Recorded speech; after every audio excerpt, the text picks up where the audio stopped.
ఈరోజు దేవుని వాగ్దానము, నన్ను అడుగుము, జనములను నీకు స్వాస్థ్యముగాను భూమిని దిగంతముల వరకు సొత్తుగాను ఇచ్చెదను. కీర్తనలు 2వ అధ్యాయము 8వ వచనము.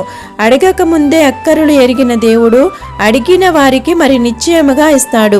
మత్తయి సువార్త 6వ అధ్యాయము 26వ వచనములో, ఆకాశ పక్షులను చూడుడి, అవి విత్తవు, కోయవు, కొట్లలో కూర్చుకొనవు, అయినను మీ పరలోకపు తండ్రి వాటిని పోషించుచున్నాడు.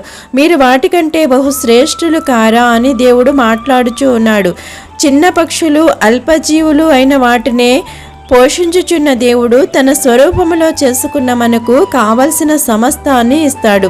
అడుగుడి మీకు ఇయ్యబడును, వెదుకుడి మీకు దొరుకును, తట్టుడి మీకు తీయబడును, అడుగు ప్రతివాడును పొందును.